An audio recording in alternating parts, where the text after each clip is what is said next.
Aloha nui kākou. Nui ko mahalo ia oko pakahi a pau no ke hui ana no ke ako ko ana no ka no nā mea e pono I ka wai. Ea he olelo no iao e kālele ana I ke koʻikoʻi o ka wai. Ina lepo ke kumu wai, lepo I ke kai. If the source of the water is dirty, the muddy water will travel on. Thank you, everyone, and welcome to today's October 28th regular meeting of the Honolulu Board of Water Supply. Before beginning today's meeting, I'd like to share that the board is dedicated to providing safe, dependable, and affordable water supply now and into the future. Hello, John. Good timing. And Brian, aloha. At this time, I'd like to share a brief recording with reminders on public participation as well as virtual meeting regulations for board members as required by law. Materials for this meeting under HRS Section 92-7.5 are accessible at boardofwatersupply.com/board meetings. The public may attend this meeting in person at the BWS Public Service Building, located at 630 South Beretania Street. The public may also view a live stream of today's meeting on our website at boardofwatersupply.com/live. We have been accepting written or oral testimony for today's meeting. Instructions and an online submittal form are available at boardofwatersupply.com/testimony. The deadline to submit advanced written testimony has passed. Testimony received by noon today have been distributed to the board members. We will continue to accept written testimony today through our online form. Oral testimony in person or remotely will be accepted during today's meeting. To facilitate as much in-person and remote testimony as reasonably possible during the time allotted, pre-registration and submittal of a written version of testimony at boardofwatersupply.com/testimony is strongly encouraged. To testify in person, please register using our online form or come to the Public Service Building at 630 South Beretania Street. We have a representative in the lobby to provide intake and further instructions. To request to testify remotely, please complete the online form at boardofwatersupply.com/testimony. Requesters will receive an email containing links and instructions to join the Zoom session. Testifiers will have 2 minutes to state their position. A timekeeper will alert testifiers when there is 1 minute remaining. Once the 2 minutes are up, please summarize to allow time for questions from the board. Then, make room for the next testifier. Board members attending any board meeting remotely must be visible to the public to be considered present and meet quorum guidelines. Board members participating remotely must also disclose their location and anyone present at their location during roll call. Meeting participants who are calling or video conferencing in, please mute your microphone when you're not speaking. If you have a question, comment, or wish to enter or second a motion on an action item, please unmute your microphone and identify yourself before continuing to speak. If you encounter technical issues during today's meeting, please use the Zoom chat to send a direct message to our support team. Their names are listed in the message to all participants. To open the chat window, please click on the text bubble icon on the Zoom toolbar. Thank you for that. At this time, we'd like to take a moment to take roll call for the board members. When I call your name, please say aye. And if attending remotely, make the appropriate disclosures. I will start with Vice Chair Jonathan Kanashiro. Hi, good afternoon. I'm in my conference room alone with the doors closed. Hello, John. Thank you. Board member Brian Andaya. Hi, I'm in my conference room alone as well. Thank you, Brian. Board member Jean Albano. Hi, I'm in my private office by myself. Thank you, Jean. You're welcome. In the boardroom with us today, we have just one other board member who is wearing his Board of Water Supply green shirt. He wins most well-dressed board member for the day. I thought I was going to win with my red Sig Zane, but he has surpassed me. Board member Lance Wilhelm. Yep. Thank you. Board members excused today are board member Kapil Sprott and Ed Sniffen, both at other engagements. Also in the room with us today, our manager, Ernie Lau, also in a second place with a Sig Zane. Aloha. Aloha. Our deputy manager, Erwin Kawata. Aloha. Board Secretary Joy Cruz Achu. Here. Aloha. Manager Secretary Kim Kwai. Aloha. And Information Specialist Wayne Maria. Also joining us by Zoom are our favorite Corporation Council members, Jeff Lau and Jessica Wong. Thank you for being here.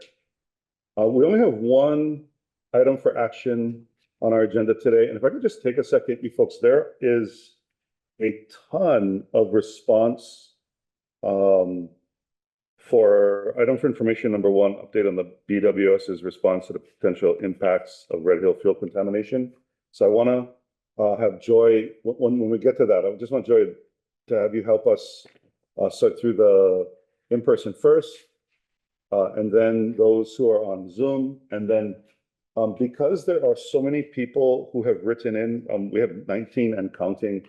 When you folks are I'm going to read a couple of excerpts from some of these and list the names for the record as well. We don't normally do that, but just because there's the volume of people who come through here today, we're going to do a little bit of that. But to start, let's just start with item for board action, which is approval of the minutes of the public hearing and regular meeting held on September 23rd, 2024. Can I get a motion to approve? Move to approve. Thank you, Member Lance. I appreciate that. Is there a second? So moved. Was that Gene? Yes, it was. Thank you, Gene. It's been moved and seconded. Any discussion? Hearing none, roll call vote, please. Thank you, Chair. Vice Chair Jonathan Conjero, Aye. Board Member Brian Antaya, Aye. Lance Wilson, Aye. Board Member Tina Bonner, Aye. Chair Nale Anthony. Aye. Passes with 5 ayes. Okay, thank you. Please note for the record. Okay, moving on to items for information. This is item number one, update on the Board of Water Supply's response to potential impacts of the Red Hill fuel contamination. Joyce and Erwin are going to go through a bunch of information in the letter, but I'd like to start just for a second, just to kind of set the context for what we're talking about.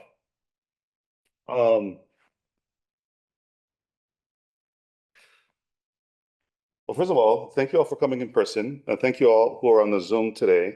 I know there's plenty more watching. I wanted to take a second to set some context for what we're talking about in the broader scope of what's happening here.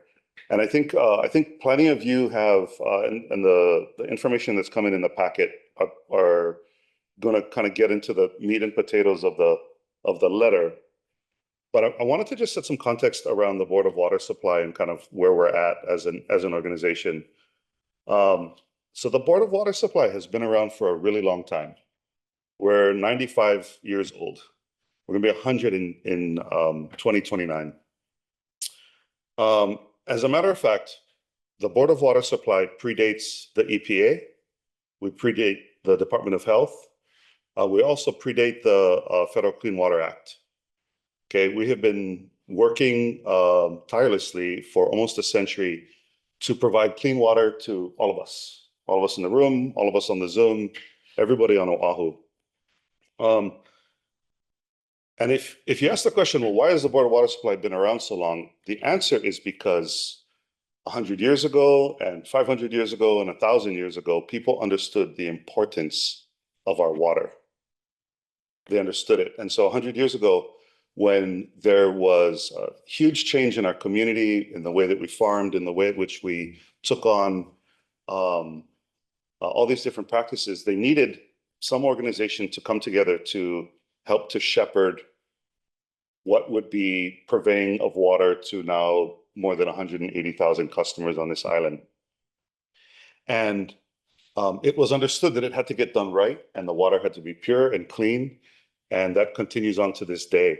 And the reason I bring that up is because of the vast amount of experience that has come by virtue of doing that day in and day out, right? We see these stickers on the back of the trucks. 30 years ago when I worked here, I used to see the sticker on the back. It's the same sticker. There is no substitute for pure water. And I don't think I actually knew what it really meant 30 years ago when I was just a kid. But now living into that it's a really important statement. And as we feed these 180,000 customers, we are day in and day out in a careful balance to provide people with what's needed. There are teams of people that are on standby to fix the inevitable main breaks, and we have teams and teams of folks who are here to make sure that the water is safe. So when you take someone like Deputy Manager Erwin Kawata, who has, sorry, Erwin, who has more than 4 decades of service to making sure our water is clean. What we end up with are subject matter experts that when they look at tests and when they're grading tests and looking at what the next important topic might be about how to keep our water clean through testing, Erwin and his team are the tip of the spear with respect to that. And so what does that mean? First of all, that means we have tons of data. We have been looking at data for decades and decades. Usually the data is not that exciting. Over the last 3 years, the data has gotten, exciting is not the right word, it's terrifying, I think is the right word. But the decades in and decades out of cyclical data means that we've gotten really good at understanding what our water supply does. And we're constantly making small adjustments to make sure that the water is clean and pure. You're going to hear from Barry Usagawa, who comes at every meeting, and he tells us about head level, and he tells us about salinity level sometimes. And that's usually as exciting as it gets. Like, did we pump too much water from one well? Did the water level go too far down? Is the salinity level driving up? We have to lay off those wells. And we have this careful balance that we have to keep as we go. Okay. Another important piece, it also means that we're not just here serving a little bit of water. Some days we serve as much as 140 million gallons a day. Okay. All that to say is that we're really good at what we do here. The people work here for decades and decades, just refining the processes of what they do. And why is that important? Well, first and foremost, when we saw what we saw in 2021, when the military spilled tens of thousands of gallons of jet fuel into our aquifer, we were naturally very concerned.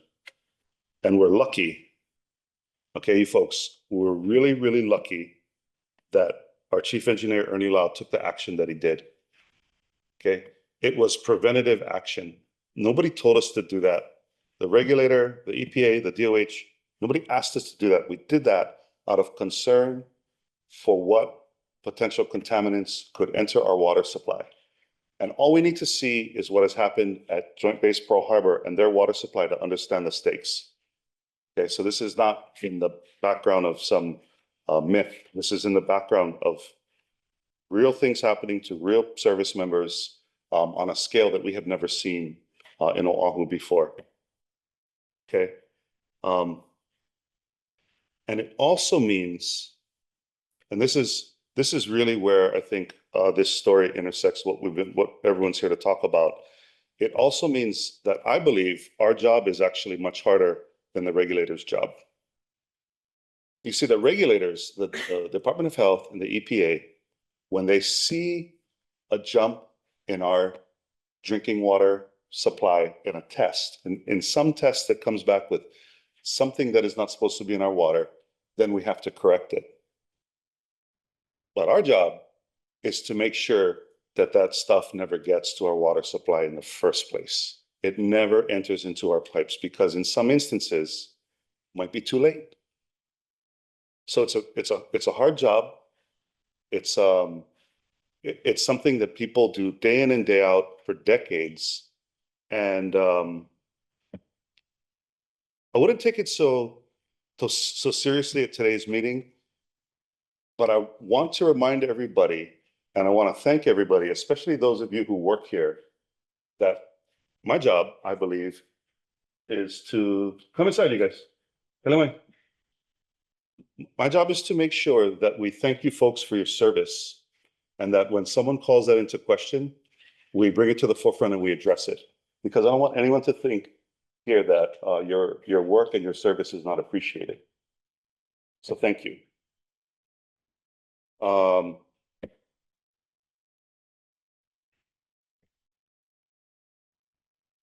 Yeah. Yeah. So the rest of this is a really important discussion to be had. I thank all of you who've come out from the community, because without the community, none of this actually works. We're here to do the job of purveying water, clean water for you folks. But this is one of these instances where the community's feedback is greatly appreciated and really thankful. And if you're hungry, donuts down the hall on the left. I brought just for you. I knew you was coming. But I want to thank everybody. I want to thank everybody for the time today. I'd like to try to hold it to 3 minutes if we can, because we have a ton of people who are here to present today. So thank you.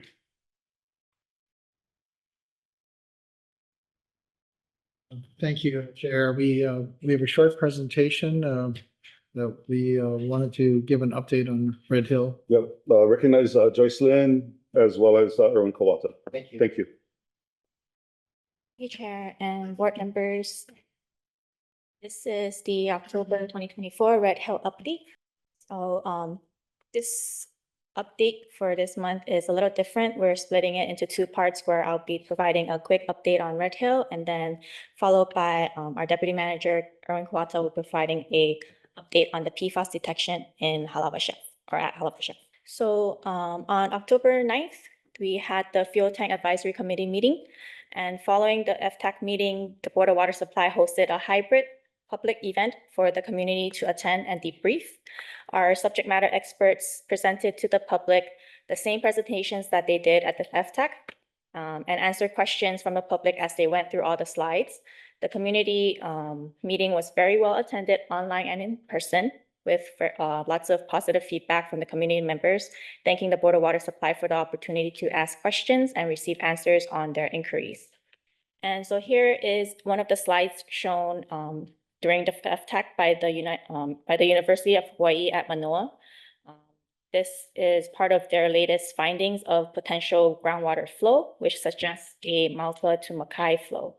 And the Navy Closure Task Force hosted a webinar on their latest groundwater flow model on October 16, also suggesting a Malka to Makai and westerly flow. And here we have a model run that were conducted based on various water well pumping conditions. This scenario is where the Red Hill shaft is pumping and Halawa shaft is off. And then this one, very similar to the previous slide that you just saw, is a scenario where both Red Hill shaft and Halawa shaft is turned off at the same time. And in the webinar, the Navy Closure Task Force insisted that contaminants from the Red Hill shaft would not travel through the valley and migrate to the border waters Halawa shaft. So based on their latest model, the Navy's latest model, the predicted groundwater flow is in the direction of this blue arrow coming down. When asked about the review and comment period of this groundwater flow report, the Navy representative said that the EPA and DOH were provided an unredacted report on or around September 26, and will have a 60-day review period. But they weren't too clear whether the public will also have that 60-day comment period. They did mention that the redacted version of this groundwater flow model report will be published for the public review sometime mid-November on their Safe Water website. And so for the coming months, we have our regular Red Hill remediation roundtable and also subject matter expert meetings. This concludes my portion of the update. Next, we'll have our deputy manager to go over the PFAS detections. Thank you, Joyce. Chair, members, everyone in the community and the audience, I'm going to talk a little bit about our detection of PFAS, or something called per and polyfluoroalkyl substances at Halawa Shaft. To start with, this slide shows you what a PFAS is. It's actually a family of chemicals that's used to make a number of different kinds of consumer and industrial products since the 1940s, really designed to be either moisture, heat, or stain resistant. These chemicals, however, at these kinds of concentrations, they're also very water soluble. They can get into the environment, they can get into the water supply. And because of the way it's chemically made, it can be something that doesn't degrade very easily. It can persist for very long periods of times. And that's one of the major concerns with these chemicals. And not only that, in terms of what has been found in terms of its potential health effects. And so this one is becoming an emerging contaminant that is of great interest to the regulatory agencies and the community and the water systems at large. So halal shown there by the arrow, it's actually located about, almost a mile to the northwest of the Red Hill tanks. The Red Hill tanks are those little purple dots over there. And it's one of our a well station that we shut down shortly after the November 2021 incident at Joint Base Pearl Harbor contamination. That well station, along with our Aiea wells and our Halava wells, those were the 3 wells that we decided to shut down. Those 3 wells, in addition to our Aiea Gulch and the Moanalua wells to the south, are our 5 well stations closest to Red Hill. Halava Shaft is also significant in the sense that when it was in operation, it was one of our largest well sources of the 5 that we operating close to Red Hill. And it was really delivering water from the Halava Valley area all the way out to Hawaii Kai. And so by shutting down that source, you can see we have a significant water source that's now not available to the system. What that causes us to do is we have to pump other sources in our system much more at higher rates for longer periods of time and putting some stress on them. However, because of the Halava Shaft, where it is in relation to Red Hill, and our not knowing, what has happened to past releases, how it's occurring in the environment, how it's moving in the environment, the decision was made back in shortly after that November 21 incident to shut down Halava Shaft. Okay, this slide here is a little tough to see, but it shows the results of testing that we started back in April of 2020. So that's the column on the far left. And you can see all of the different PFAS chemicals that we're testing using 2 different drinking water methods. And we started testing in April of 2020. And at that time, we didn't see any detections of any different type. We did another year of April 2021, and we didn't see any detections then. But in December of 2022, about a year after the November incident, we decided to take another sample. And that's when we saw these very interesting detections of PFAS. The yellow highlights over there shows the 2 different types. One is called the 6-carbon, the other one is PFOS, that we saw not only in those samples, but to the right, some of the Navy's monitoring wells also had similar kinds of detections, both in type and in quantity. In 2022, we wanted to go in, we only had 1 sample. We wanted to take some additional samples, but because of equipment failures, we weren't able to get down to Halava Shaft safely to be able to collect additional samples. So that work remained suspended until August of this year, when additional a winch system was put in place that allowed us to move water samples collected from the bottom of Halava Shaft, which is over 300 feet deep, up to the surface safely. And when we analyzed those samples, we saw essentially the same results we saw back in 2022, 2 years later. We have been taking weekly samples ever since, and we continue to see the same detections for the PFAS, the 6-carbon PFAS and the PFOS. This slide is what the Navy did was they actually did some PFAS testing of their own in 2023. And this slide summarizes those findings, and those yellow highlights, again, show very similar kinds of amounts and types of PFAS that were detected in the Navy's monitor wells compared to what we saw in the Halava Shaft. This one is, again, shows where all of these different Navy monitoring wells are located. They're actually on the Navy's property itself. That orange line shows the property boundary of the Red Hill facility, and they're all localized there. Most of where the Navy's monitoring wells is really focused in that property. They don't have, if you look outside or going beyond that, they don't have very few monitoring wells outside of that. And that's something we've been calling for a very long time, that we need to understand not only what is occurring on the property, but outside of the property as well. And you can see Halawa Shaft to the northwest, a little less than a mile. It's essentially by itself. And so we need to have more monitoring wells to understand, what is the extent of contamination, how it's occurring in the subsurface, and where it's going. Of course, the importance of PFAS was really accentuated with EPA passing some standards. And these are the current standards for PFAS.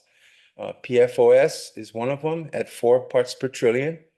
And of course, the hexane sulfonic acid is also there at 10 parts per trillion. And it really exemplifies, the concern the agency has for ensuring that these levels stay managed in the environment. So, what does this really mean for us? Well, certainly it reaffirms our concerns from the very start, back in 2014, when the release first happened. What has happened there at the facility in the past in terms of releases? What is occurring with those releases? Let's understand as quickly as we can the nature and extent of the contamination in the aquifer and in the environment itself. The better we understand that, the better we'll understand the impacts to other wells in the environment and the aquifer and the use of that aquifer going forward. That choice to shut down those 3 wells certainly has been validated, and it remains. As to when we're going to actually restart those, it's currently indefinite in terms of restart and whether we'll be able to do that at all. With that, I'm happy to take any questions. Members, any questions?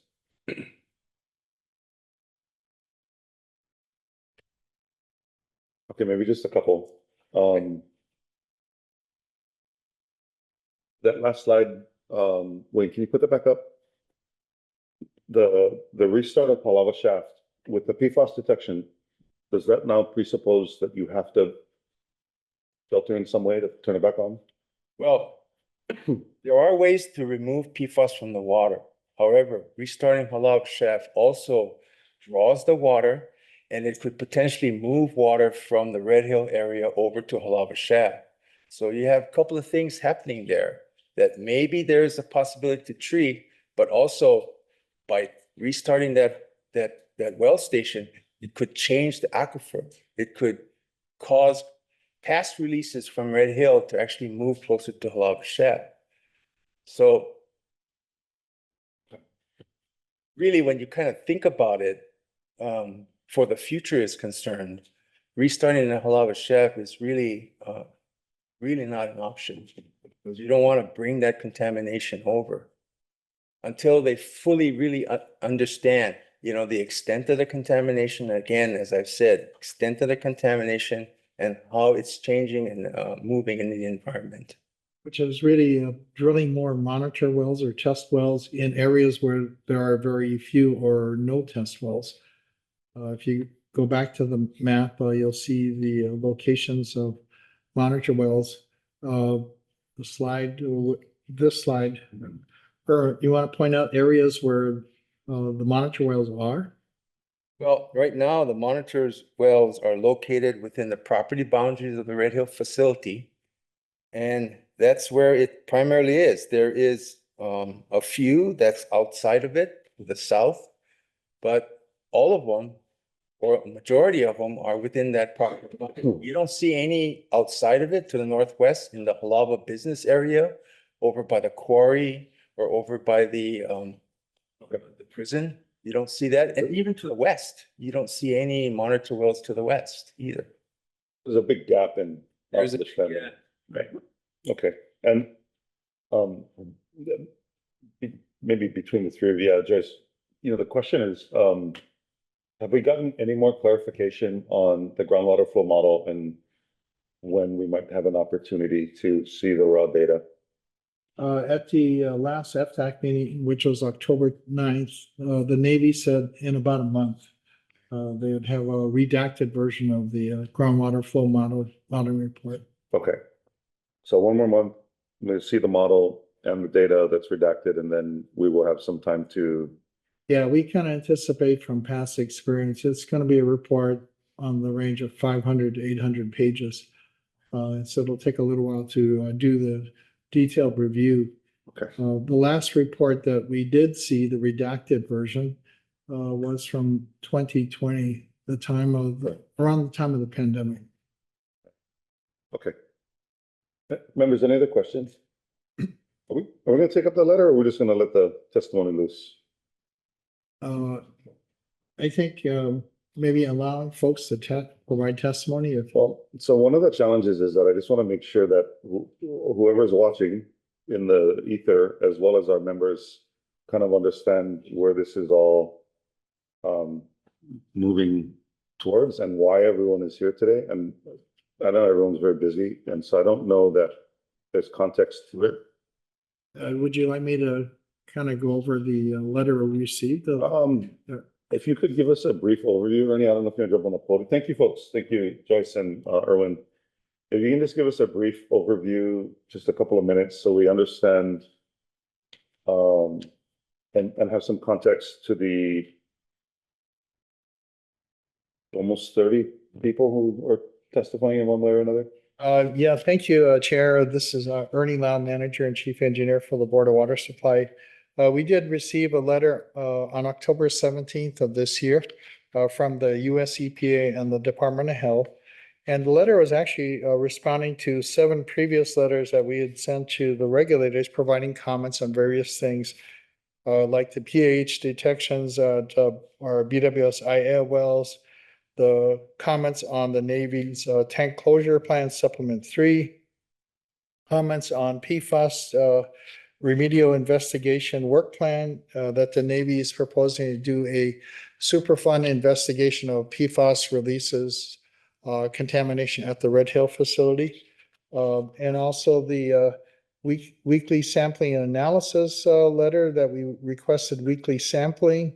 We forwarded the from Susan's not here today, but Susan Picola Davis came to the board meeting twice and provided information about lead detections from on the Navy's water system. So we simply forwarded that her information to the EPA and DOH to make them aware of it. Also, the letter regarding pH detections from the EPA response to their letter of August 9th on the pH detections at IL wells. And that's kind of basically it, 7 things. So they responded to it, they provided some responses to those 7 letters, but they also attached I guess I would characterize almost like a complaint letter from the Navy, Rear Admiral Mark Williams. And I guess the main point, I think, maybe I'll just read off of his letter.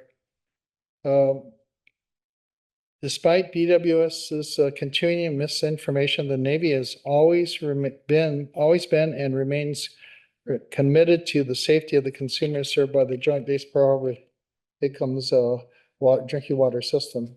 Many of the BWS statements are grossly inaccurate and are counterproductive. They continue to unnecessarily create public confusion and concern.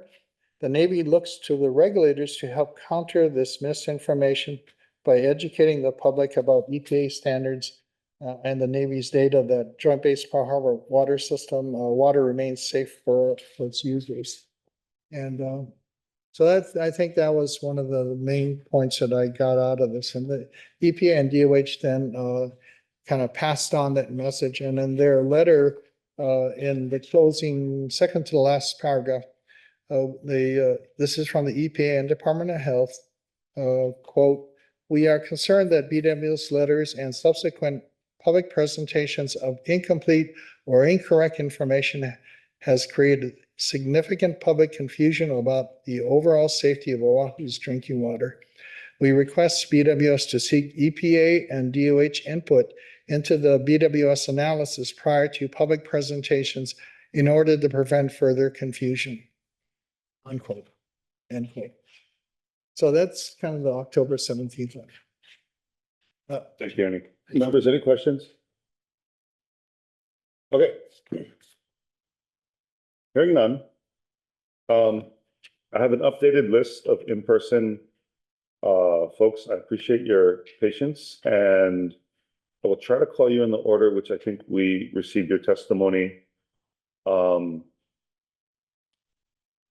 if you could keep it to 3 minutes, we'd appreciate it. Although if you go a smidge over, we're not going Can to I do you. ask a quick question? Yes, Brian. Yeah, so I guess along those lines then, because I kind of opened up the newspaper yesterday and kind of saw in the I believe it was the editorial section, I'm not sure, but I kind of saw some of this going on in the newspaper, and I was kind of just wondering, you know, are there any direct discussions between BWS and the Navy so that this doesn't get played out in the media?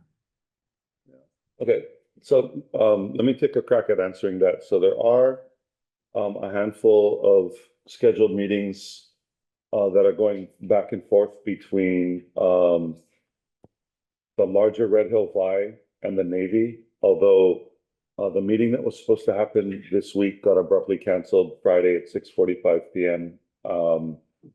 Right after this hit the news. So I don't know that the two are related, but we are trying to have a discussion. It is my intent as well, Brian, to send a letter. We hadn't actually seen this letter from Rear Admiral Williams. We're on the CC list. None of us were until this came back from the October 17 EPA and DOH slated letter that had this attached. But I have not gotten any clarification as to what was meant by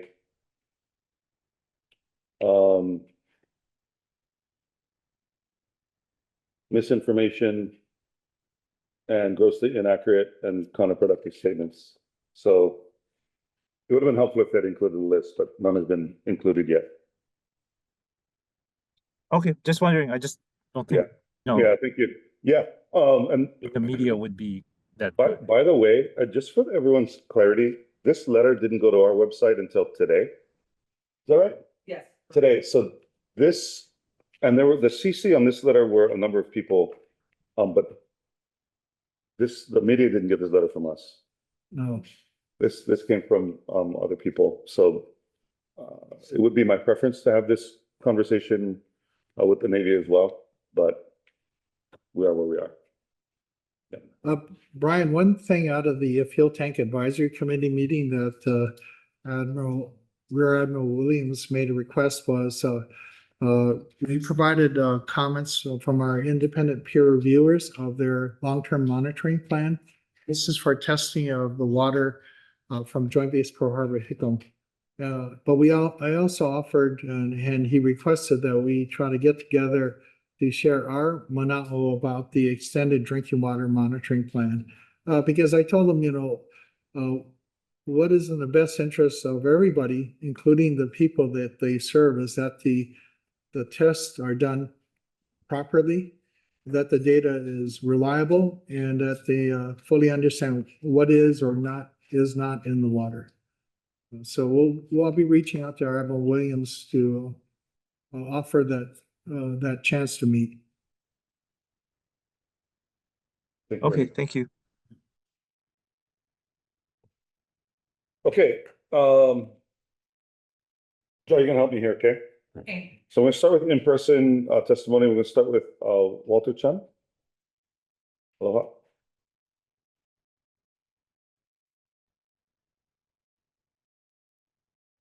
Good afternoon, Chair, Board of Water Supply Directors, and everybody. Thank you for giving me this opportunity. I got the letters in an email from one of the CRI members, and I got it last week.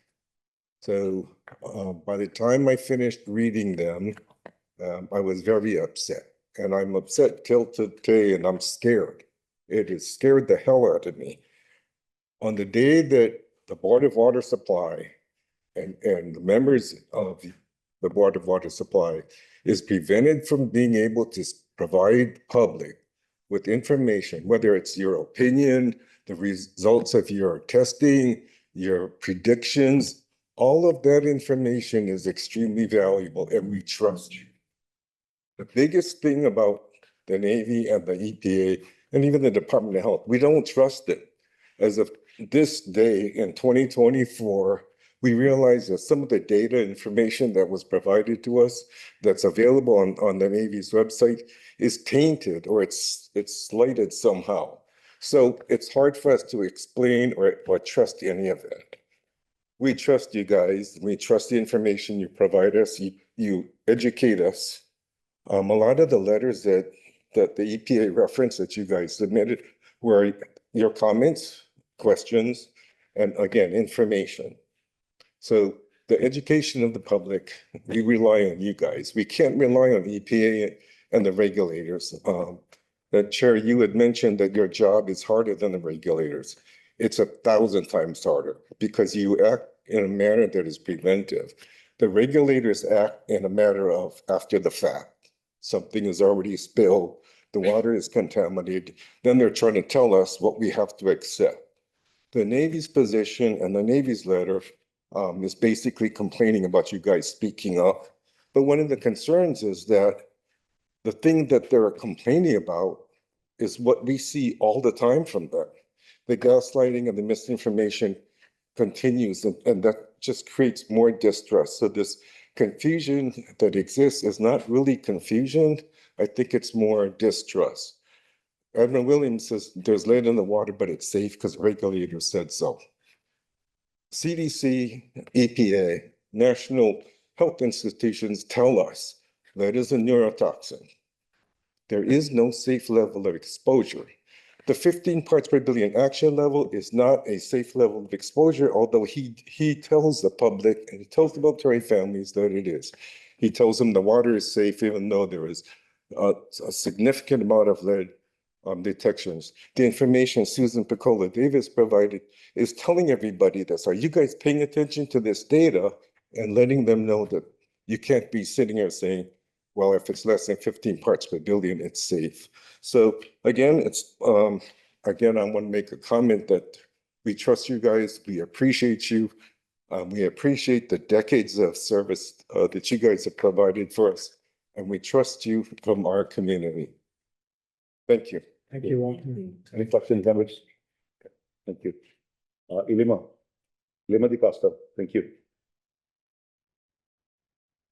Lima DeCosta, I'm actually a member of the CRI, and I'd like to thank everyone who came out today because it's really important to be able to protect not only our VI and our future generations, but also the individuals who are protecting the VI for us. So I want to stand up. I want to kako'o what everyone else has said today, and I want to stand up on behalf of the employees of the Board of Water Supply. I've never worked for the Board of Water Supply myself, but I know that their mission is really valuable, and it's so valuable that we all need to be able to stand up and support their efforts to be able to perform their due diligence. And that's exactly what's happened here. So make no mistake, this is not a matter of somebody providing misinformation to the community, except for the Navy trying to evade and distract us. Really, this is an effort by our water protectors, our kia'i, to protect the water resources that we have in our future generations. So I'm going to stand on the testimony that I've already provided, but I wanted to just put one thing out there just for everyone to consider. Not having the monitoring wells is an indicator that somebody doesn't want to know what data is going to come out of those wells or that area. So my mana'o is that If somebody doesn't want to have the monitoring wells, there must be a reason why they don't want to have the information. They don't want to know. They don't want to know about the crime. It's kind of like a shopping center or parking lot. They don't have a video. They don't have any of that. The reason why they don't have the security is because they don't want to be responsible. They don't want to be held liable. Because if there's some sort of recording, if there's evidence, if there's data to support the inferences that there's been contamination that we see in other data, then, they would be at a loss. So I would like to be able to push for more support to the Board of Water Supply and any other agencies that are going to be protecting our water resources, get as many monitoring wells as we can and in as many areas as we can provide them. And instead of critiquing a Board of Water Supply for standing up, provide the Board of Water Supply, its employees and its board with more resources, tools, and support to be able to do their job. So mahalo to each one of you. Mahalo. Okay, next on the list is Avapuhi Robinson.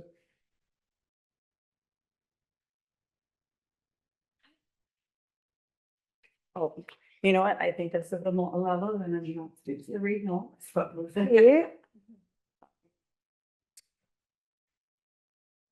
Hi, so my name is Avapuhi Kalali Robinson.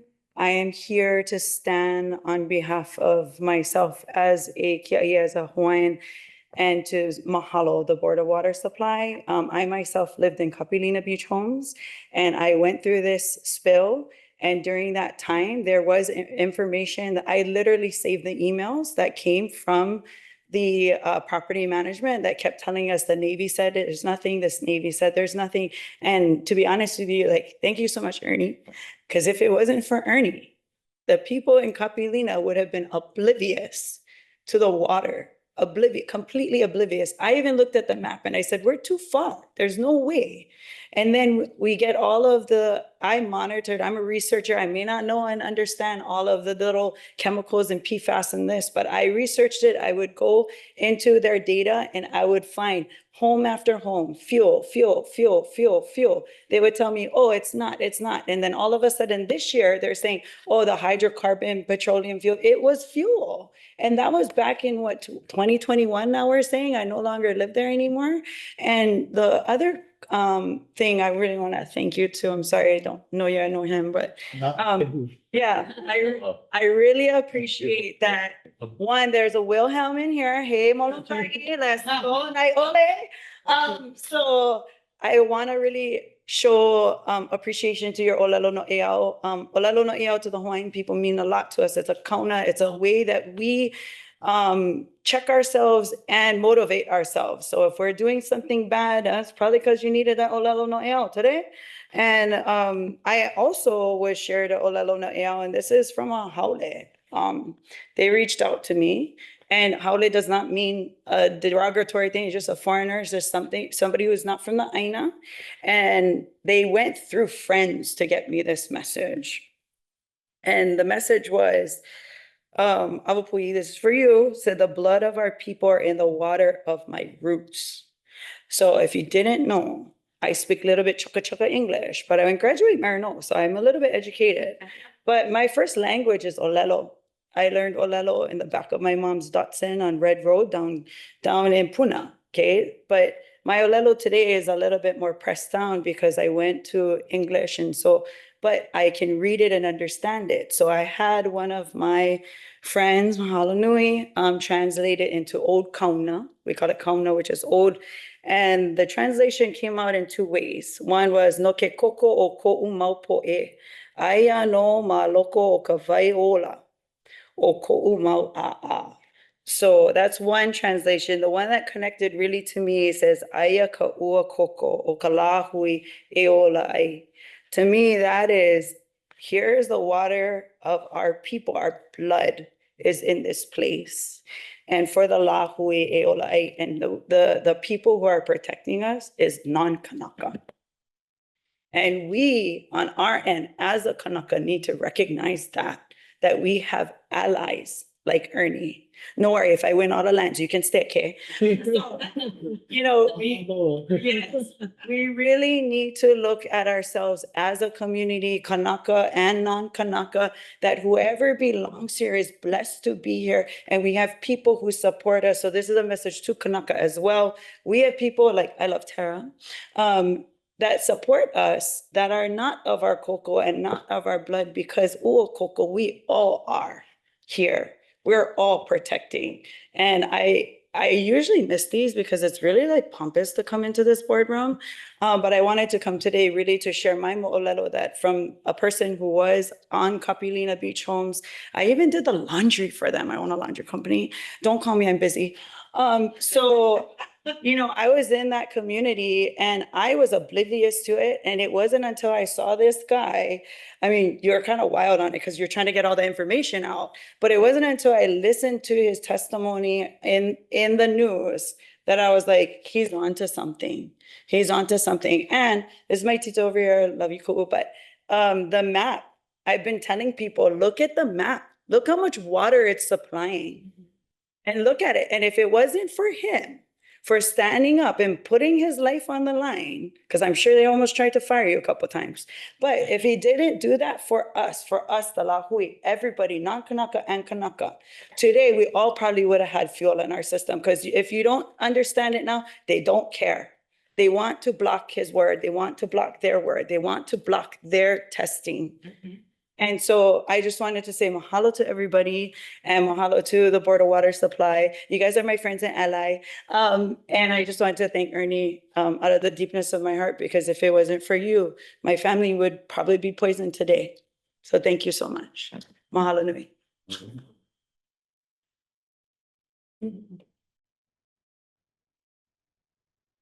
Ku'ulele hua makekau. Aloha. Aloha. I'm also in zigzag, just a sec. Kamai. Oh. So aloha kako, I'm Kulelehua Makipau. I am born and raised in Ko'olaupoko, and what had happened with Red Hill was very, just broke my heart. The importance of life for the Lahui, of course, I am an influencer on social media, okay? I have a big following, but most importantly, I am an Indigenous person. I'm Aboriginal, I am Kanaka. And so when somebody wants me to not share important news like this, that's very concerning for me. As you can see, my mouth is tattooed, yeah.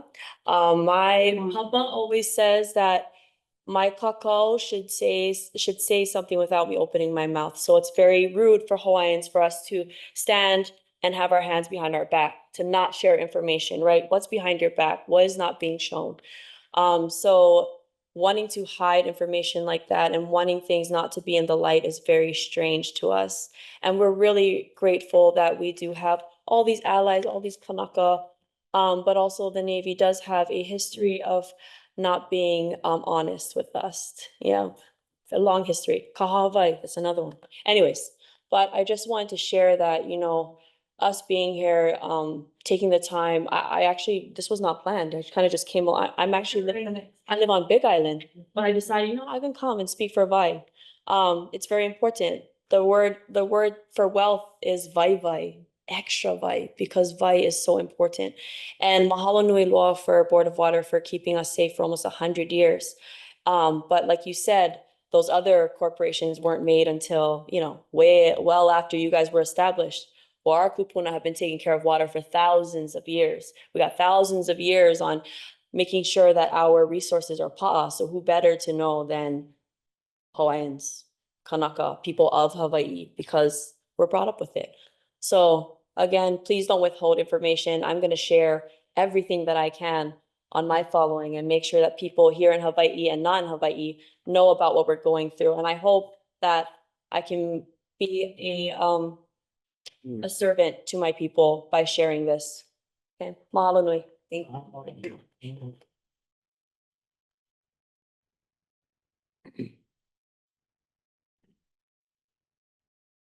Mahalo nui, Ku'ulele hua. Thank you for coming. Chair recognizes Sergio Acabilla. Aloha.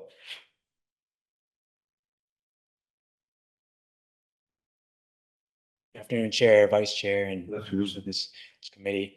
My name is Sergio Alcabili. I'm the Executive Director of the Hawaii Worker Center. I come here not just as the Executive Director of our organization, but also as a parent to two children. I have a 12-year-old daughter and a 10-year-old son. And I just remember in 2021, I had to explain to them what was happening.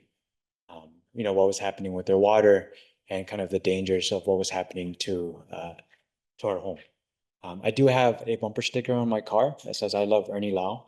So people ask me about that all the time, but I think what it is, it's not. I know Ernie is a great person, really wonderful person, but what it is symbolic of the trust that we have, really of Ernie and the work that the Board of Water Supply is doing, and that's for me. That's what that symbolizes. It's really that sense of community trust. In 2023, we did a walk for water to shut down Red Hill. We had almost 1,000 people participate for that walk, and it was really put together by a lot of our elders, by a lot of our community members who wanted to stand together with Ernie and the Board of Water Supply. So, really, I'm here just to call our community into action, to make sure that we continue to stand up for the Board of Water Supply and for what Ernie is doing and restore that trust. I think we all remember when that trust was broken. That trust has been long broken, but even more broken after we were lied to as a community. And we rely on the Board of Water Supply and people like Ernie and Mr. Kawada really to stand up for us and to make sure that the truth is out there. And that's what I urge our communities to do. And I'm here just to say that we have your back. That we are here to support you. And that's why it was important for me to come out today, just to show that as a community, we want to support you and that it's important that the truth is out. Thank you very much. Thank you very much. Chair recognizes Marty Townsend. Hello, Marty.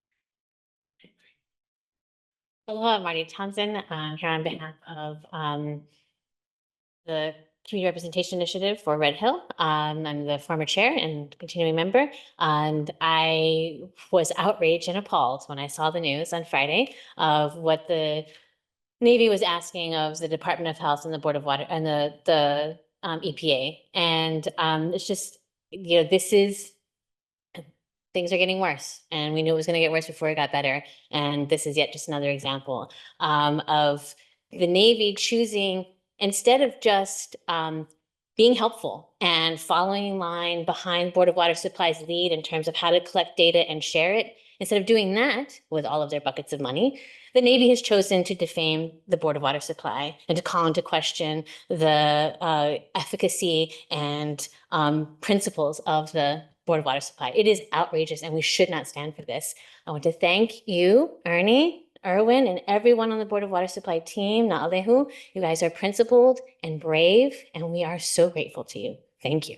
It's important to me that everyone remember that the Navy has fought us at every stage of this campaign to protect our water from the inherently dangerous Red Hill fuel tanks. The Department of Health acknowledged in 2014 that these tanks are inherently dangerous. And yet, the Navy has fought us every turn, every turn.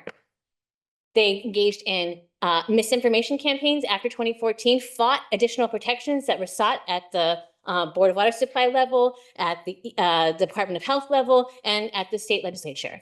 After the they engaged in all kinds of delay tactics during the the order on consent after the 2014 leak, right? So it made it harder for us to plan ahead and to prepare for the future, to stare down and confront this terrible, horrible threat to our water supply. The Navy made it harder for us to do that.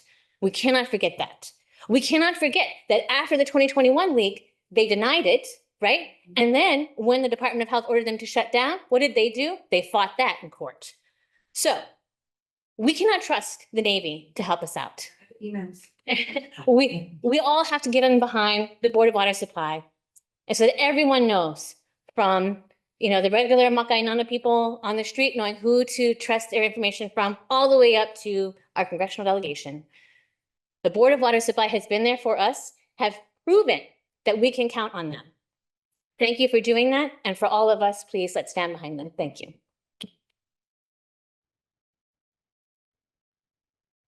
Tara Ross. Aloha. Aloha. So Tara Rojas, and I wanted to start with, there was a reason why this shirt actually called to be worn today. It called me a radical for I refuse to remain idle. George Hell. I was just gonna say. And also, just a personal anecdote that one of my grandmas, she used to live in Halava Valley, and she always used to be so proud of the fact that, how clean our water is. We can just open the faucet and drink from the water, and that's the first shaft to be closed. So my testimony is here. Aloha member of the Board of Water Supply and Community. My name is Tara Rojas, and I'm here to defend our sacred water and to demand accountability from those who have failed their duty to protect it, namely the Navy, the EPA, and the Department of Health. We are here because time and again, the Navy has shown disregard for the safety and well-being of our people. While our Board of Water Supply has stood as the only trustworthy entity fighting to safeguard our health, our water, and our future. Who do you serve? Board of Water Supply, you serve the people of Hawaii, and we stand with you. But the Navy, the EPA, and the Department of Health, who do you serve? It appears you have chosen to shield the interests of the military and polluters rather than the people you're bound by law to protect. Enough is enough. To the Navy, number one, you have a pattern of betrayal in Hawaii. The contamination of Red Hill was not an isolated incident, but the result of decades of negligence, delay, and denial. Your words have lost all credibility. The people of Hawaii will no longer tolerate broken promises or the disregard for our land and health. Number two, we are here to serve you notice of the recent Supreme Court Chevron ruling, which reaffirms the power of the people over regulatory agencies. We demand that you comply fully with the Safe Water Drinking Act, the Clean Water Act, and the highest standards of environmental and public health protection. Number three, immediate action is required. No more delays, no more denials, no more complaints, no more discrediting, and no more studies that lead to inaction or that are inefficient and erroneous. Your duty to protect and restore water is not optional. To the EPA and Department of Health, you're bound to protect the public, not the Navy's reputation. I'll read that again. You're bound to protect the public, not the Navy's reputation. Your role is not to issue empty assurances, but to act with full transparency and urgency. With the Chevron ruling, the power rests with the people, and we demand that you uphold your responsibilities and stand with the Board of Water Supply to protect Hawaii's water and its people under both the Safe Drinking Water Act and the Clean Water Act. Again, no level of lead, of copper, of PFAS is acceptable nor safe. To our Board of Water Supply, we thank you for your courage and your unyielding stand to defend our resources. While other agencies falter, you have proven that you stand with us. Your vigilance and integrity have earned our trust. We ask you to continue your fight, knowing that the people of Hawaii stand behind you.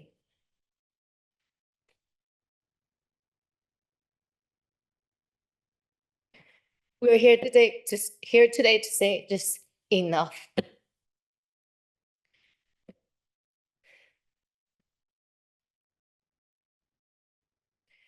We, the people, are no longer passive observers.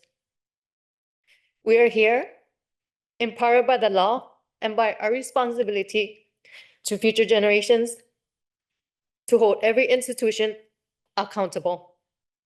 To the Navy, the EPA, and the Department of Health, know this. We are watching. We will speak out, and we will not rest until justice is served and our water is safe. Mahalo.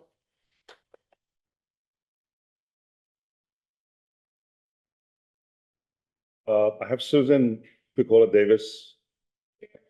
She's actually driving in. She should be here Yeah, shortly. so we'll just, when she gets here, we'll take her out of order. Thank you. Yep. So we're gonna move over to remote testimony. First on my list is Susan Gorman Chang. Do we have Susan? And then followed by Patty Choi.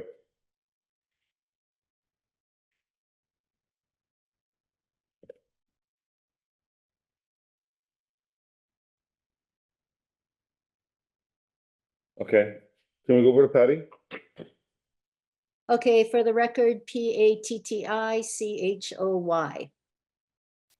The Navy's disgraceful attempts to dismiss your work and findings and to smear your reputation with misinformation is so deceitful that it reinforces an already strong will to support the Board of Water Supply and reminds our community to remain steadfast to your work for the people. As we live with the guiding principle that water is life and to protect our water is a fundamental right, the EPA and the State Department of Health must stop enabling the politicization of our water. They must cease protecting the Navy as it tries to distract the public from the truth about their water system and our aquifer, and as it continues the destruction of our Aina water and people. To the Navy, by attacking the Board of Water Supply, you have chosen the incorrect entity to scapegoat. To undermine the integrity of the Board of Water Supply is another blow to the people of Oahu. Your disrespect of the Board of Water Supply is an affront to all residents. Hands off our Board of Water Supply. To the Board of Water Supply, thank you for your tremendous work.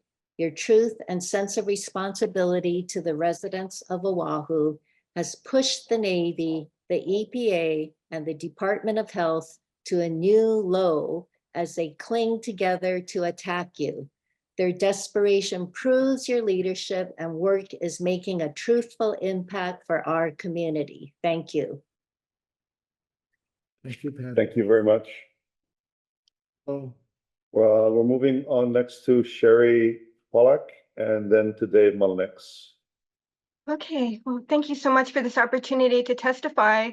I'm going to just have to stand on my written testimony because, you know, I'm just so upset that I think I can hardly speak. I'm just furious at the false accusations by the Navy and the inappropriate response by the EPA and the Department of Health.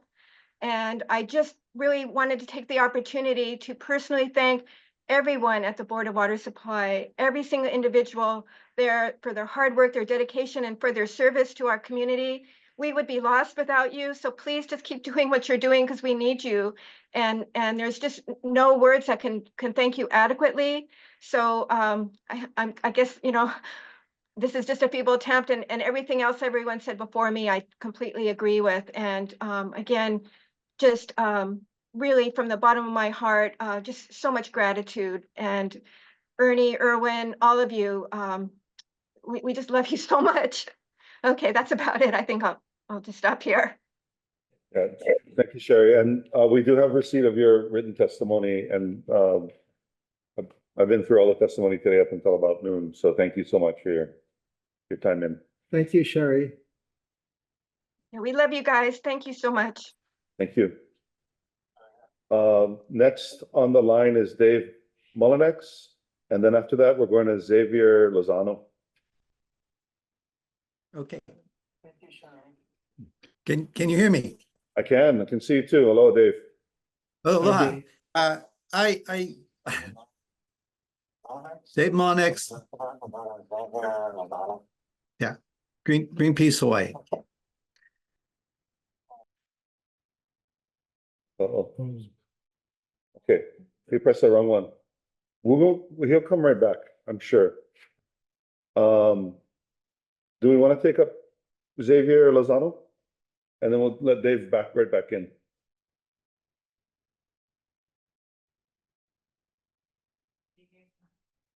Okay, what about Mylene Hall? Hey, aloha mai kako. My name is Mai Hall. I am first and foremost a Kanaka Maoli Native Hawaiian who serves on the Community Representative Initiative, and I'm also an impacted family from the Red Hill spill. I know Board of Water Supply intimately well, as they've helped us gather our documentation in the last 3 years about the Red Hill spill that happened on November 28th, 2021, when my family and children were deliberately poisoned by the fuel in our water. I have submitted testimony just to explain my dismay and continual distrust of the Navy and the military by even alluding to this grotesque form of distrust from the Board of Water Supply. We know that the Navy lies. I know it, my whole family know it, my children know it. And the fact that they're continuously not believing what the Board of Water Supply and what other experts are saying is just more of the same. But yet I have hope. I had hoped that at this point, 3 years later, that the Navy would do what is pono, what is right. And they still are choosing to not do what is pono and just and fair and good in this world. So I'm asking the Board of Water Supply to continue to stand by us and to advocate like you have done for the decades and nearly hundreds of years being our loya, our water experts. And I want to mahalo you all for continuing to support us in our times of need. And just a message to the Navy if and when they hear this message, that they need to do what is pono. And there is still great distrust amongst our community, amongst the military families that live in my neighborhood. We still don't trust the military and we still don't drink the water. And that proves just how much we still don't trust that our water is safe. So we need to continue to fight this and to do what is right and to give us alternative sources of water, to continue to take care of our Kanaka Maoli people and our residents and other impacted community members. And I told my husband, because he supports the protests. He takes me to the protest, drops me off, and then goes along his merry way and serves his country. But he knows that I am a Kanaka first, and I just happen to be married to a military person. And with that Kanaka Maoli kuleana, we all carry that together. Because as your motto says, there is no substitute for drinking water. Water is our most precious resource, and we must protect that. And I want to mahalo you guys, all of you, for continuing to protect our water sources from harm. Mahalo. Thank you, Mai. Mahalo. Thank you so much. I'm going to come back around. I think Dave is back online. And then we'll go to Susan Gorman-Chang if she's online. I'm just going to rely on what my 95-year-old mother would say, that, the Navy, I'm incensed because it's the pot calling the kettle black. They have deceived us over and over and over again. And if it weren't for the Board of Water Supply, for Erwin and for Ernie and for your whole staff and board, we would have been poisoned over and over and over again. The Navy has been stonewalling us, lying to us, misleading us, downplaying. They've done everything they can to, get in the way because they're more concerned about their reputation than protecting our water supply. And I just, from the bottom of my heart, and I think you've heard this whole community, without you guys, we'd be in serious danger. So you folks are doing your job, and that's all the Navy should be doing. They should be doing their job. They say that they're there to protect the people, but they're not protecting us. They're protecting their reputations. And so thank you all. Like I said, without you, in serious trouble. And we appreciate you so much. We're here for you. We're going to fight for you every step of the way. We know that the Department of Health and the EPA, they were not there for you, for any of us. And the legislature was not there. City Council was not there. The mayor, the governor, none of them were there. Only the Board of Water Supply. And so without you, we'd be in serious trouble. Thank you so much and have a wonderful day. Thanks, Dave. Thank you, Dave. Oh, We're looking for Susan Gorman-Chang and then Helani Sonoda-Pale. Hello, Susan. Yes. Hi. We can hear you. Good, great. Thank you for hearing my testimony. Like so many others in the room, I was just so appalled and angry when I read the letter. I'm disappointed. I just want you to know we're all behind you, Board of Water Supply. I mean, again, like everybody said, you're really the only ones that are proactive with a precautionary approach and really have our best interest in mind. EPA and DOH are reactive, and Navy is just in damage control mode, like it's a public relations issue, And so I just, want you to know I'm glad to see so many people there and so many people online. And we will always support you, Board of Water Supply. And this letter that the Navy sent to the EPA and the DOH, and the DOH and the EPA, you know, parroted, did not do any good. We still support the water supply. We always will.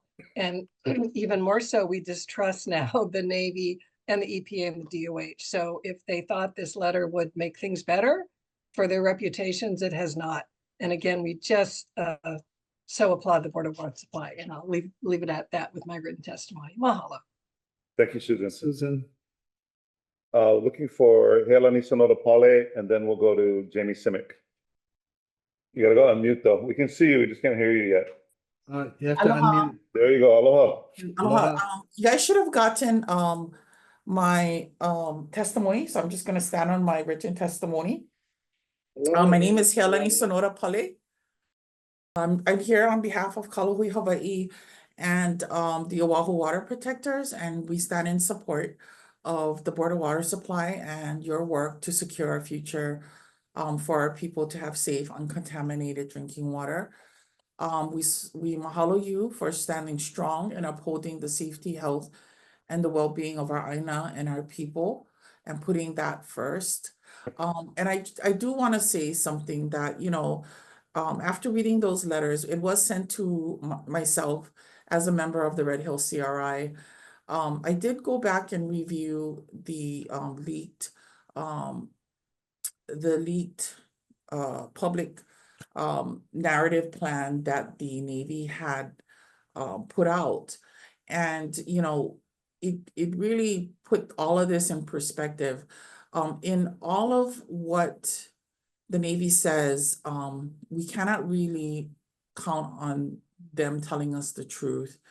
But we can count on the Board of Water Supply to tell us the truth. And I just want to make that very clear. And I think the best evidence for the fact that the Board of Water Supply is our greatest advocate is what happened after the 2014 spills. It was the Board of Water Supply that was calling for stronger for the Red Hill tanks to be addressed, and saw that as a really threat to our water and especially to our aquifer. So and if you just historically, you just have to look at the history of the Board of Water Supply in terms of your work in advocacy and the protection of our water, and then the history of the Navy and what they have done in terms of our water, and how they've treated the community and been not very communicative or cooperative with us.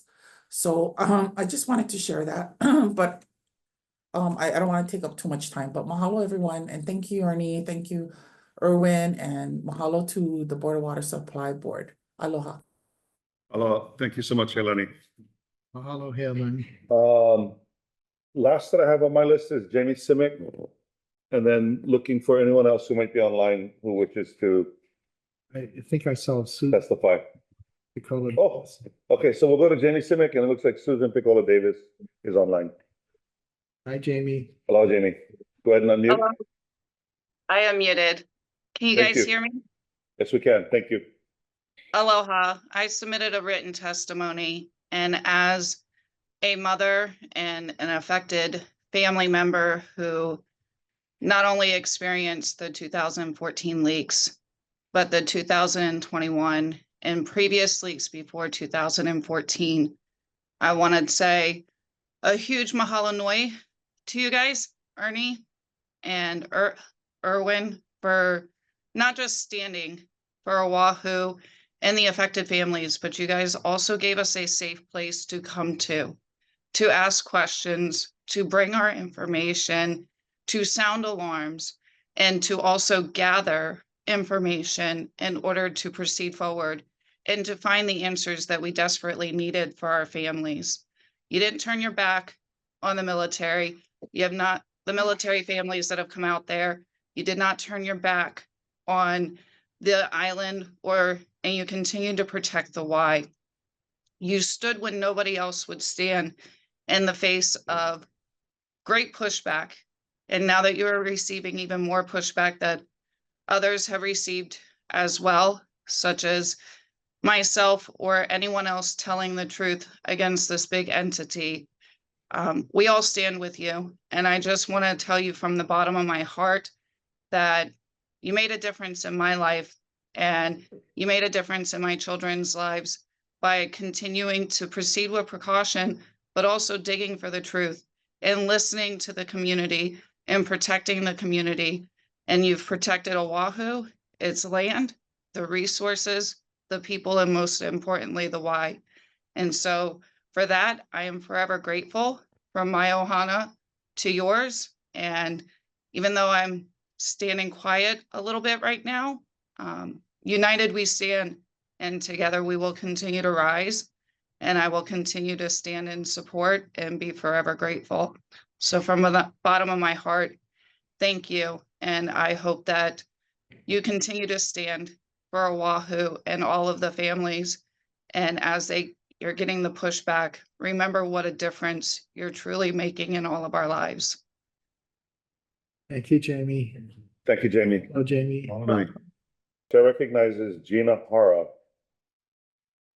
What I would like to say is, I think that every time an admiral comes, I sent in a written testimony, so I'm just going to add, not to repeat what other people have said. For the past maybe like 8 years after the 2014 large leak, and I want to remind everyone there was 78 leaks. We're talking about 180,000 gallons in the aquifer, maybe or more. And on top of that, I had no idea back then that there's the AFF, Forever Chemicals, which is scarier actually. And that since then, Okinawa came and told us about their aquifer being shut down. And to have seen in 2020, when they just started testing for PFAS in Halava, my family has been in Halava for 50 years, to have known that we were drinking this water and that people in Hawaii Kai didn't even know they were drinking that same water from Halava. My father used to always say, oh, our water is one of the purest on the planet. We don't have to filter it, this and that. So I just want to give you some little bit insight. What I think is going on is the AOC, which is between the Department of Health and the Navy and the EPA, they think they're trying to do a good job because they talk to each other. But actually, back in 2014, the Board of Water didn't join this because they wanted to be independent and be able to tell the truth to the people. I really respect that and everything. If anything, I would hope that the Board of Water would ask for more money to, because that's a lot of extra work to be doing on top of your regular job. So another thing I'd like to bring up is, since Red Hill was going to be shut down, I can't believe we're talking about a letter like this when actually we should be talking about remediation using indigenous microorganisms.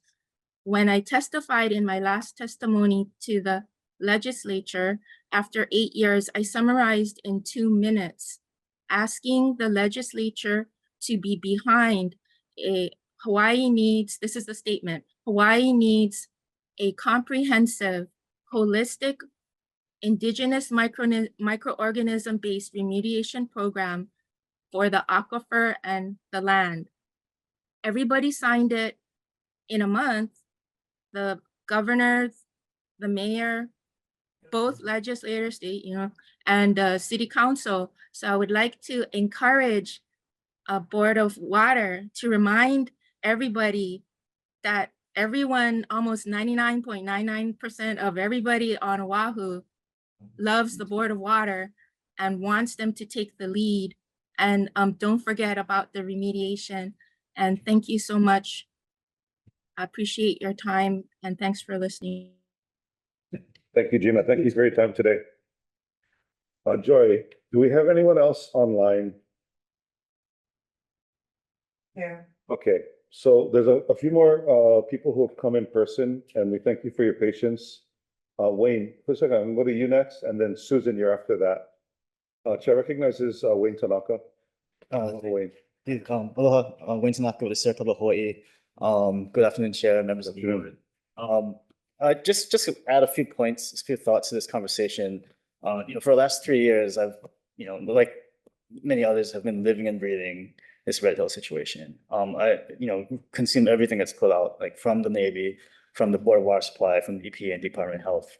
And it really astounds me to hear the Navy's claim that there's misinformation coming from the Board of Water Supply, because I've just been consistently impressed by how carefully the Board of Water Supply chooses its messaging, its communications, what you say. I have not, what misinformation? What are they particularly upset about that they mispass? I don't know.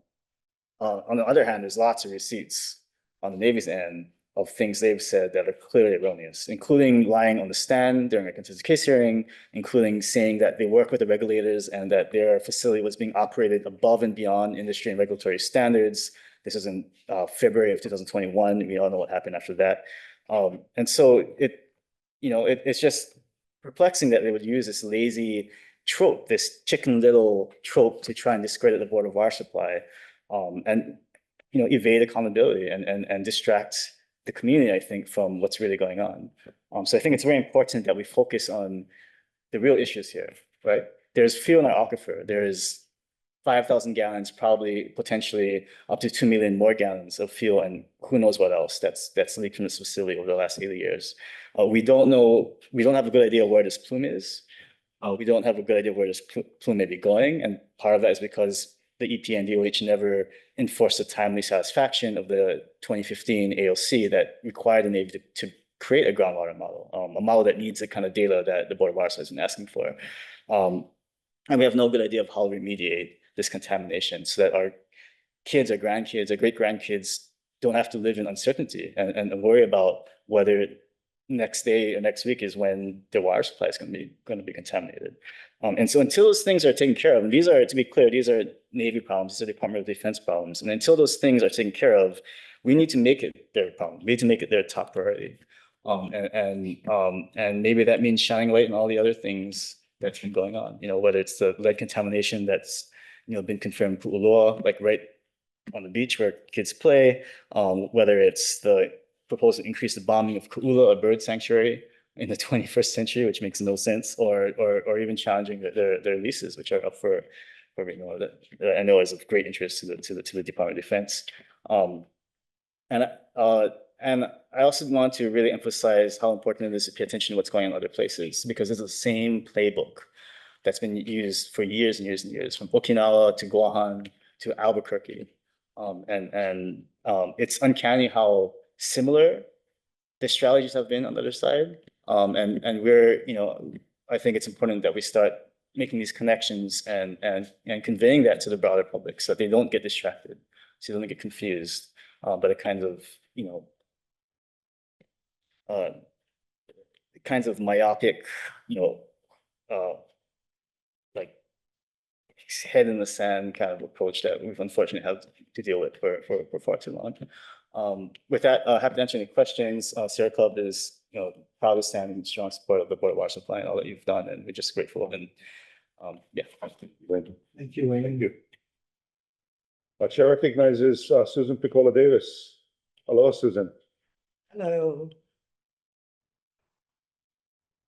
So first and foremost, I want to clarify that I was not the person that leaked the letter to the news to Mahialani.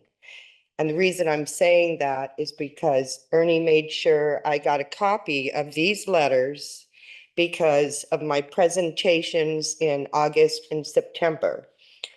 So there were 2 presentations I did on lead, of which one was from 2022 to 2024, of which I presented lead detections and lead exceedances. Where do I get this information? From the Navy's Safe Waters website. The last one I presented, which I don't remember your name, Now, Alehu? No, That one, Lance. Lance. The handsome one with Had a the short Board of Water Supply shirt. discussion on this because of the way the detections were all running. In other words, the ones that we had found here that were in January, they were no longer showing up. All I ever say about that is that I don't know what the Navy did, but they're not here anymore. And then we had a short discussion about possible premise plumbing, but we didn't make any determinations. We just had a discussion. Because my name is in this letter, I am a public testifier here at Board of Water Supply regularly. And the way it's worded suggests that public testimonies could be leading people into misinformation or incomplete data. I'm also here to say that my information only comes from the Navy Safe Waters site. I do not make any analysis. We have a short discussion. So it's not misrepresentation, and it can't be incomplete because of the fact that I get it from their site. Now, in the letter, there's a part which says the resident was satisfied with something. I don't know if you guys remember it. What I was satisfied with was the EPA's presentation on lead detections. And now that they're doing forensic investigation and sampling, they are not using the lead and copper rule. So if any of you got to listen to their CRI presentation, what they made clear was two things. They do not have to follow the lead and copper rule only because they're doing forensic testing. And the other thing is that they use the 90th percentile in order to address issues, which none of the stuff that I've provided really falls into either of those things, right? Because when I was presenting, I was also presenting that their following of the sampling technique was incorrect. I'm saying that because that's exactly what I said. However, after the EPA did their presentation at the CRI, they fed us more information. Now, the problem that I'm seeing right now is that if they're listening to my presentations or anything else, and they get a red flag, that red flag should have been up a long time ago because we've been talking about, at least me, in August. And that presentation was later than that. So the lack of communication ahead of time to get people, the public, to understand what the methods and the sampling and whatever they're doing ahead of time so that I'm not wasting my time. Okay, but I still don't think I'm wasting my time. And I do think that as a member of the public, I can afford the information that I provide as accurate and as accurate as the Joint Base Pearl Harbor Safe Waters site. And again, I don't think there's any time in here that we made any, we ever said that this is what's causing it. And there was a time when Anthony asked me, why did you switch to lead?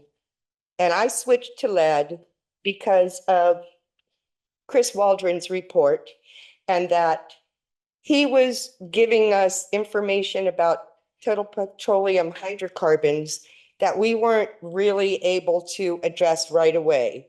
You all provided presentations, that's fine. But I also provided a presentation at the FTAC that showed TPH findings again, because I switched back over, which I continued to do because somebody's got to be the watchdog. Everybody doesn't have the time to do it. Thank you, Susan. So are there any questions? No, I totally agree with you. Okay. Anybody else? Because I just want to make sure that I was crystal clear. Yeah.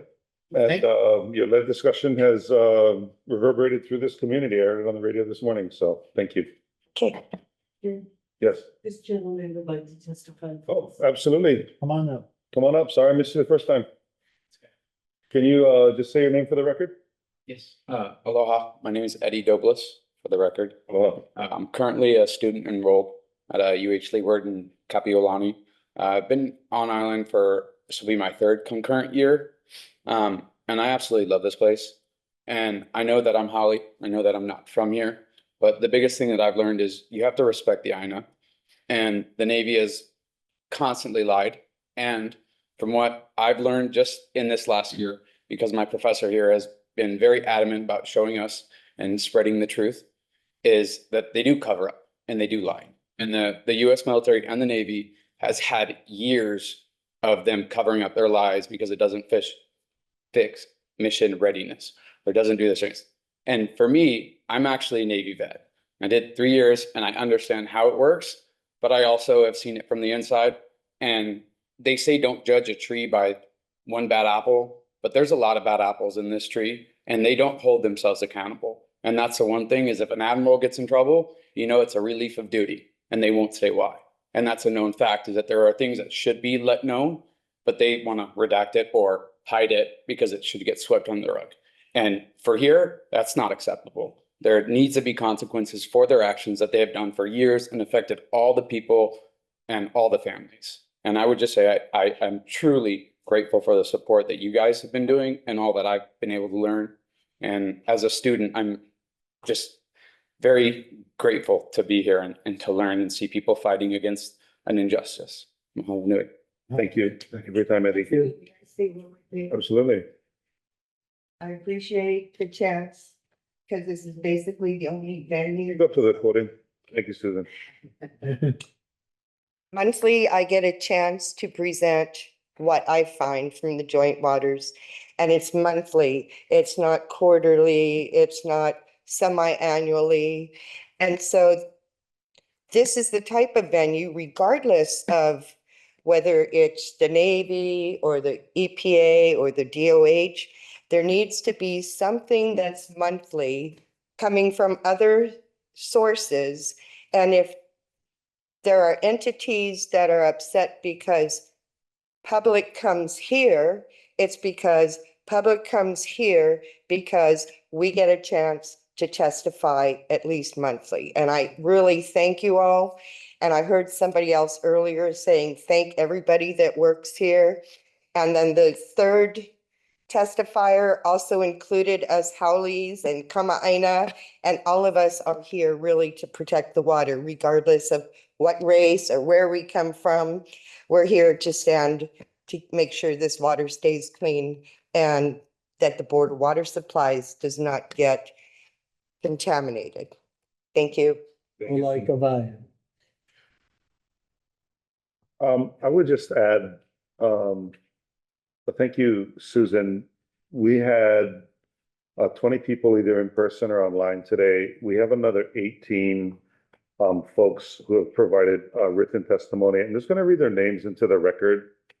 Roseanne Michelle, Guy Kudo, Diane Fujimura, Colin Hayashida, Connie Chun, Janice Shira, Noel Shaw, Colonel Ann Wright, Ashley Nishihara, Laurel Breyer, Alana Hart, Meredith Wilson, Lauren Pang, Karen Scharfenstein, Elnam Nagasako, Kristen Young, Kara Akiyama, Arlene Velasco. Big old stack. And I want to thank everybody for coming out.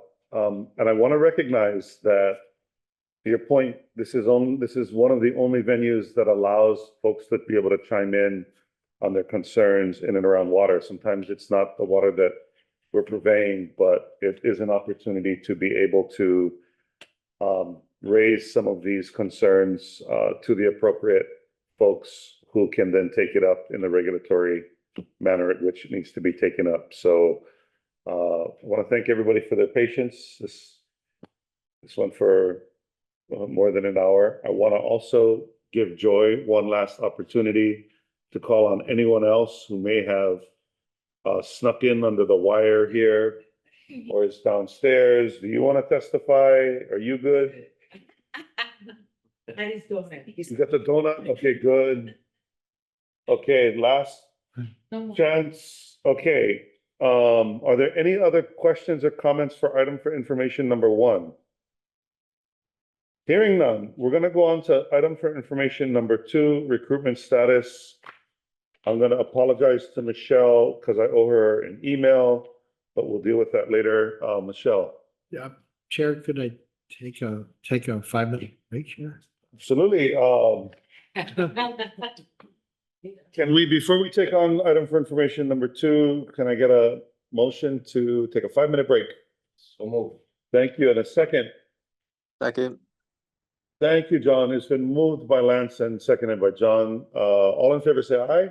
Aye. Aye. All opposed? Hearing none. 5-minute break. Thank you.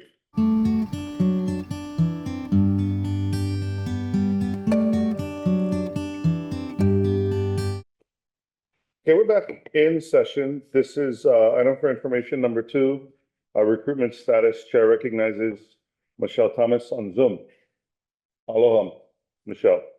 Aloha, board chair and board members. My name is Michelle Thomas. I am the Chief of Human Resources for the Board of Water Supply, and I'm here to provide you with the recruitment status update for the period of July 2024 to September 2024. For the period of July 2024 through September 2024, we had 18 new hires, 3 promotions, 2 demotions, and 18 separations. As you can see, we had quite a bit of activity on the recruitment front. Currently,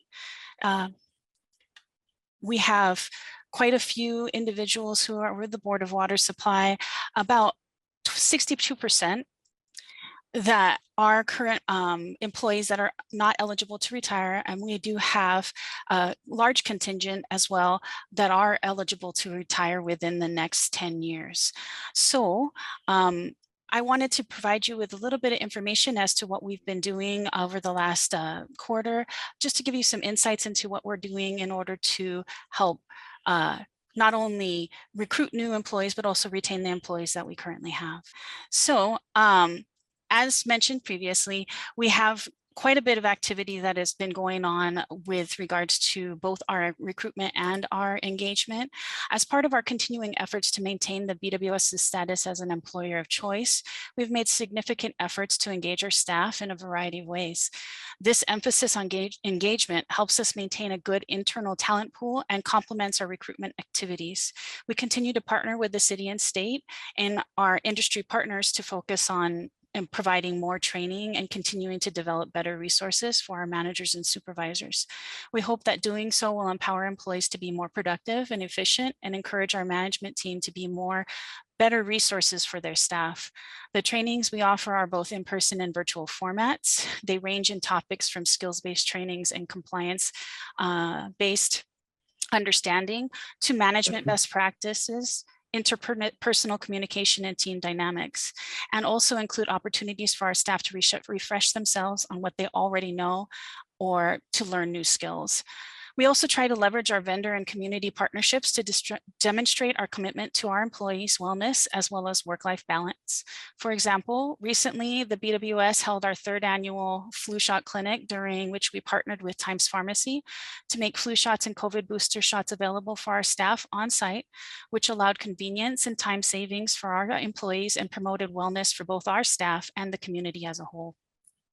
Additionally, while we pursue these retention-related efforts, we continue to make concerted efforts in our recruitment. We continue to promote our various employment opportunities through our social media and through our industry partners.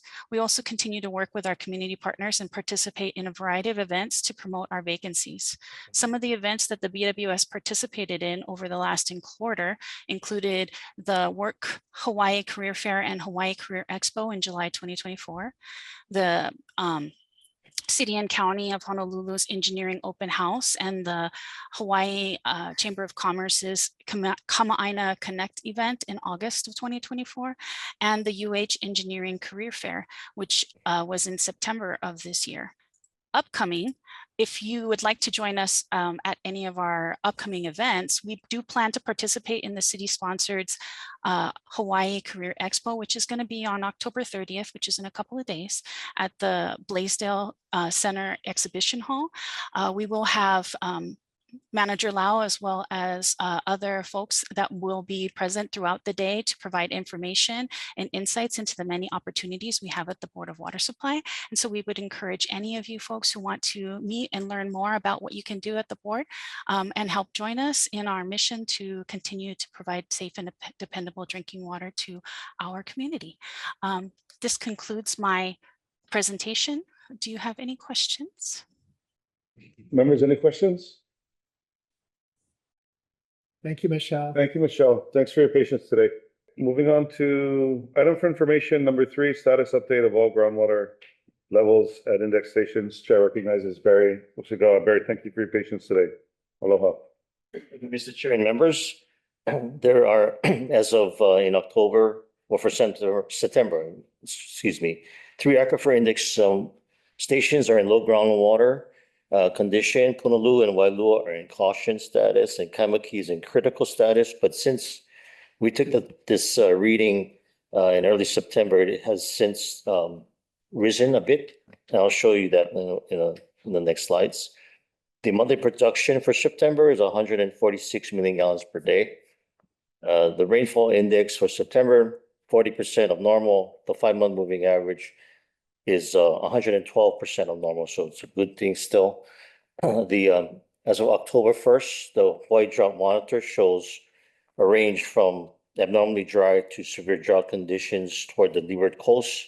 The National Weather Service is forecasting a period of transition from below normal to above normal precipitation from October through December. So what we're seeing is a transition from the summer dry months into a winter wetter months. It's good that the National Weather Service's forecast has changed. And the monitoring wells exhibiting equal distribution, stable, increasing and decreasing through this transition period. And the production for September 2024 is close to the same time last year and the 5-year monthly average. So back in September 3rd, you can see that Kaimuki dropped even further into critical compared to August. But I had my staff take some readings in mid-October after the pumpage had been at Kaimuki had been cut back a bit, and there is a lag period there. So okay, if you can go down through and show the head levels are sort of rising on most of them. And we get to the next Kaimuki, where it's you can see it flattened out and started to rise, which is a good thing as of October 17th. And then if you go to the rainfall and the pumpage.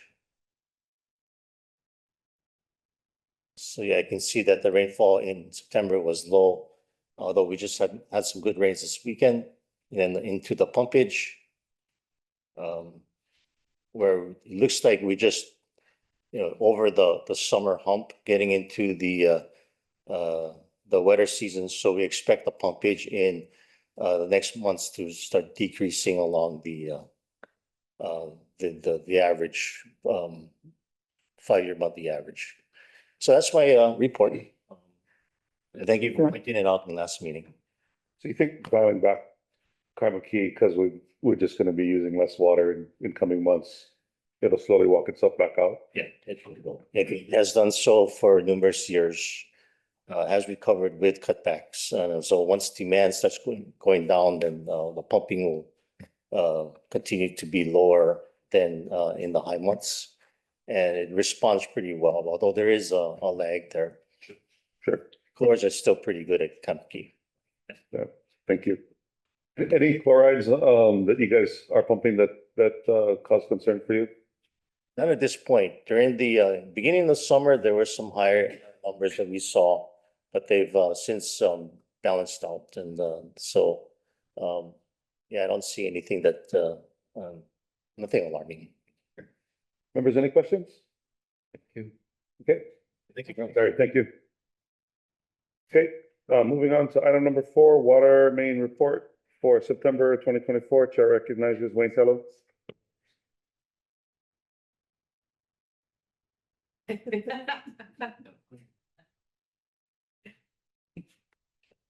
Good afternoon, Board Chair and members. Wayne Tello, Acting Program Administrator for Field Operations.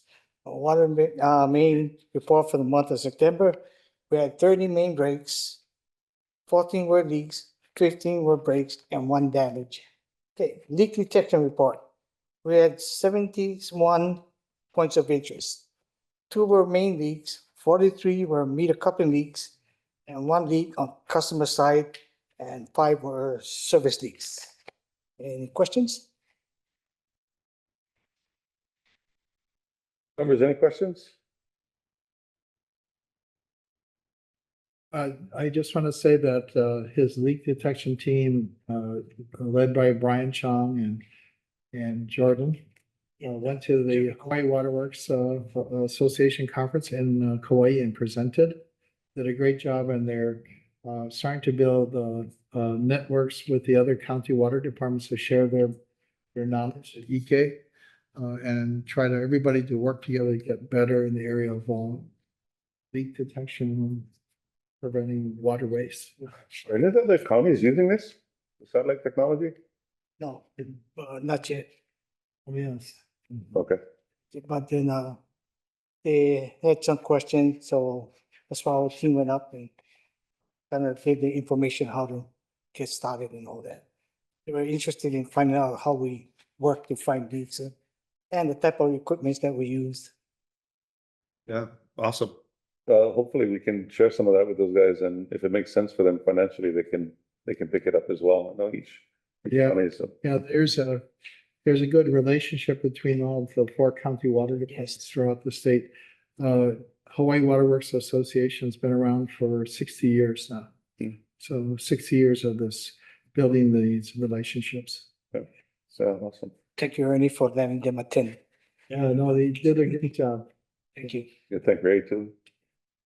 Thank you, Ray. Yes, he came up with the funding. Thank you. Any other questions? Well, I just want, Yes, sir. just on that note, next year is Honolulu's chance to host. Oh, okay. We've been told that we have to up our level on the food by Sandy. Well, that gives us an opportunity to promote our 100-year anniversary festivities as well, so. Getting a lot.